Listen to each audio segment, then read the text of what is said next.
दोस्तों, आप सभी लोगों को बताना चाहूँगा कि ये न्यूज़ आपने देखा होगा। जब इसके डिटेल्स मैंने निकाल कर आप लोगों को बताना चाहूँगा। आरटीओ का काम क्या होता है? टैक्स वसूलना, आरसी चेक करना, ड्राइविंग लाइसेंस चेक करना, और कोई भी गाड़ी अगर पुरानी हो तो उसको रोकना, रोक करके उसके कागज़ पेपर को चेक करना, और चेक करने के बाद अगर गलत निकले तो उसके ऊपर केस देना, और गलत ना निकले तो क्या है कि गलत अगर ना निकले तो उसे छोड़ देना। अब यहाँ पे सिचुएशंस क्या हुई? What is this? यहाँ पे सिचुएशंस ये हुई कि इन लोगों के पास टारगेट्स होती है ना, और बहुत सारे परमिशंस, जैसे कि मान लो किसी एक दूसरे स्टेट में घुसते हो तो परमिट जो होता है वो भी करवाना, सब कुछ इनके हाथ में होता है ना, आरटीओ के पास। अब क्या होती है, इन लोगों के टारगेट्स होते हैं, 5 टारगेट 10 टारगेट्स की, इतने गाड़ी को पकड़ कर खोजना है और खोज के उसके ऊपर केस देना है, जिससे गवर्नमेंट के पास पैसे जाएगी और हमारे काम होते रहेंगे। और ये काम होते रहेंगे क्या? जैसे कि मान लो गाड़ी को पकड़ना, केस देना, और केस देने के बाद क्या है कि और भी गाड़ियों को रोकना, और रोकने के बाद क्या होती है, वो रोकती कैसी है? जैसे कि 5 गाड़ी को रोकी और रोकने के बाद 5 गाड़ियों को केस दिया। देने के बाद क्या है कि अब हाईवे पे पेट्रोलिंग करनी है। क्या करनी है कि कोई भी जगह पे अगर कुछ भी होता है तो इमीडिएटली पहुंचना, हालात को ठीक करना, सब चीज़ों को ठीक करना, है ना। तो ये सब चीज़ होती है, आरटीओ का काम होता है ये सब। अब क्या होता है ना सिचुएशंस,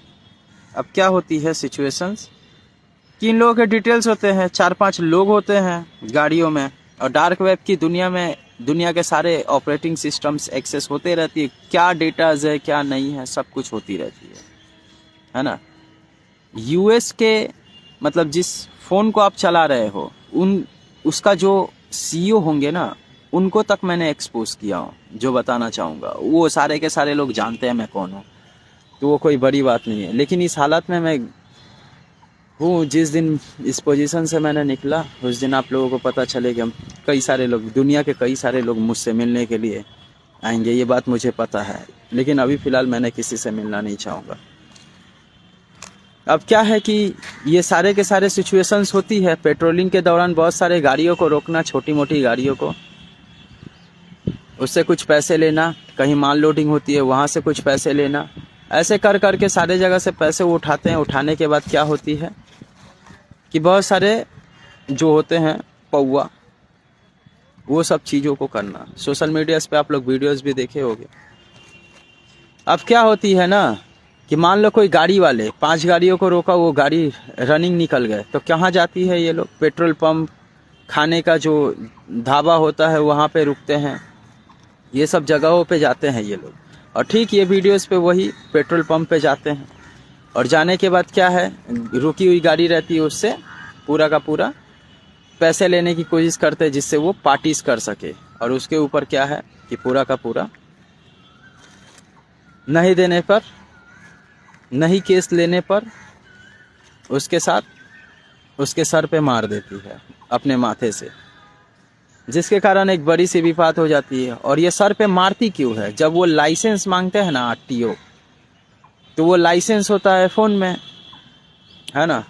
अब जनरली बात है, फ़ोन चोरी हो सकता है तो फ़ोन नया खरीद सकते हैं, लेकिन अगर एक डॉक्यूमेंट्स ख़राब हो जाए, डॉक्यूमेंट्स गुम हो जाए, तो बनाने में बहुत टाइम लगती है ना। तो इसी के लिए क्या है कि फ़ोन में कई सारे लोग फ़ोटोज़ को रखते हैं, और फ़ोटोज़ में जो नंबर्स होती है, लाइसेंस नंबर, वो मार के चेक किया जाता है कि ये इंसान है या नहीं है। You are right. अब क्या होती है कि वो फ़ोन छीन लेते हैं और उसी पे विवाद करने लगते हैं। तो ऐसे इस तरह के सारे सिचुएशंस है। मैं बताना चाहूँगा इंडियन गवर्नमेंट को खासकर मैं यही बोलना चाहूँगा कि ये जो सिचुएशंस हुई पूरे गाड़ी वाले के साथ हुई, है ना। अगर गवर्नमेंट इस पे सवाल नहीं लेती है तो क्या होती है पता है? जब आप गिरने वाले सिचुएशंस पे होते हो, जब सपोर्ट के लिए आते हो, पूरी दुनिया के पॉपुलेशंस, भारत के पॉपुलेशंस को कहते हो कि आप मेरे लिए 1 कदम चलो, मैं आपके लिए 10 कदम चलूँगा। This is all right. ये कोई बड़ी बात नहीं है। हर इंसान चाहता है कामयाब होने के बाद 10 लोगों की हेल्प करो।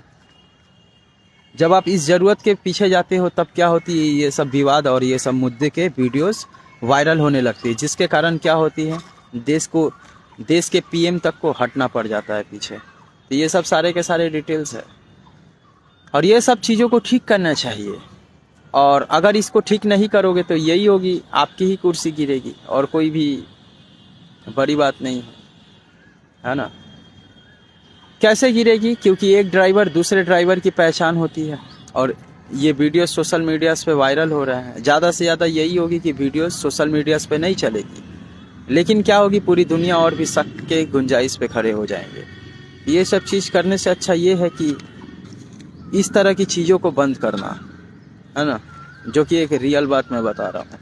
और ये सब चीज़ अगर बंद नहीं होगी तो क्या होती है पता है? ये सब चीज़ अगर बंद हो जाएगी ना, तो फिर एक बार क्या होता है, एक नए से नियम निकालेगी जिससे बहुत सारे पैसे गवर्नमेंट को फ़ायदा हो, जिससे वो गवर्नमेंट क्या है कि जितने भी आरटीओ वाले लोग हैं उन लोगों के ऊपर बेनिफिट दे, जिसके कारण क्या होगी, आरटीओ गवर्नमेंट की बात को सुनेगी और पीपल्स की बात को भी सुनेगी। मतलब कि आपको मैंने क्या बताया, जैसे मान लो कि आपने प्रोटेस्ट किया, पूरा भारत के पॉपुलेशन 140 करोड़ लोग अगर आप प्रोटेस्ट करते हो, तो क्या होगी कि आरटीओ वाले लोगों के ऊपर एक नियम लगा दी जाएगी या सस्पेंड कर दी जाएगी। उसके बाद क्या होगी ना कि गवर्नमेंट खुद से एक नियम को निकालेगी, जिसमें क्या होगी कि गाड़ियों वाले को, मतलब कि जितने भी ट्रक वाले हैं या गाड़ी वाले हैं, उन सभी लोगों के ऊपर क्या होगी, ज़्यादा करके टैक्स ली जाएगी, और वो टैक्स के पैसे क्या होंगे, आरटीओ की सैलरी में जाएगी, जिससे क्या होगी कि आरटीओ वाले लोग लूटना जो होता है वो नहीं लूटेंगे। और क्या होगी ना, इससे क्या होगी कि गाड़ी वाले लोग जो होंगे, वो गाड़ी तो बंद नहीं होगी, गाड़ी तो चलेगी, जिससे क्या होगी कि जब आपके एरिया में माल आएगी ना, तो उस पर भाड़े जो होंगे 2 गुना ज़्यादा ली जाएगी। और 2 गुना ज़्यादा लेने के कारण क्या होगी, आपके जो सामान 10 रुपया वाली होगी वो 20 रुपया कीमत में बढ़ जाएगी, जिसके कारण क्या होगी, गवर्नमेंट फिर गिर जाएगी। ले देकर वही कहानी 1975 से क्यों चली आ रही है, मुझे समझ में नहीं आता। मैं एक्चुअली दुनिया के सारे ऑपरेटिंग सिस्टम्स को एक्सेस करता हूँ, मतलब कि इस भारत देश का जितना भी कंट्रोल्स है ना, सिस्टम से हो, वो सारा का सारा कुछ मैं एक्सेस करता हूँ। और ये सिर्फ भारत देश का नहीं बल्कि पूरी दुनिया का। लेकिन मैं किसी भी इंसान के सामने नहीं आता हूँ, मैं बोलना चाहूँगा। और इसकी ऑपरेटिंग कहाँ होती है, यूएस में होती है, जो मैं एक रियल बात बताना चाहूँगा। तो इस तरह के सारे सिचुएशंस हैं, और जो पब्लिक खाना नहीं खरीद पाएंगे उसके कारण क्या होगी पता है, गलत रास्ते पे उतरेंगे, और वही होगी, सलाखों के अंदर आप चले जाओगे कमाने खाने के लिए, गलत काम करोगे, सलाखों के अंदर चले जाओगे, और सलाखों के बाहर आने के लिए क्या है कि पैसे देनी होगी, जिसके कारण क्या होगी, माइनिंग्स होगी, और आपके जो शर्तें होंगे ना, वो शर्तें को पूरा किया जाएगा, मतलब सामान की दाम को कम कर दी जाएगी वो पैसे को उठा करके। तो ये सब सारे के सारे सिचुएशंस है। और आज जो सिचुएशंस है ये देख लो, आपके सामने मैंने प्रूफ रखना चाहूँगा। आज जो ये चल रही है ना, ये जो बादल को देख रहे हो ना, ये नकली बारिश होने वाली है, और ये सारा का सारा कुछ मुझे पहले से ही पता होता है। ये देख लो आसमान, ये बारिश मौसम लगाई हुई है ना, ये नकली बारिश है, ये नकली बादल है। क्यों पता है कि हमारे देश में विटामिन डी की कमी पड़ेगी, और विटामिन डी के प्रोडक्ट्स जो होंगे नौके से चलकर हमारे इंडिया में आएगी, जैसे कि कोई फ्रूट्स, ये सब चीज़ों की नए फल हमारे भारत देश में देखने मिलेगी किसी दूसरे देश से आते हुए, और उसकी कीमत ज़्यादा होगी। मिलते हैं दोस्तों, जिससे आपकी विटामिन डी की कमी पूरा हो पाएगी। तो ये सारे के सारे मिलेनियर्स, बिलियनियर्स और इंटरनेशनल जितने भी देश हैं, वो सारे के सारे देश मिलकर के ये सारे के सारे चीज़ कर रहे हैं, जिससे क्या होगी कि वो लोग भी कमा पाएगी। मिलते हैं दोस्तों, I am dark web person Morris.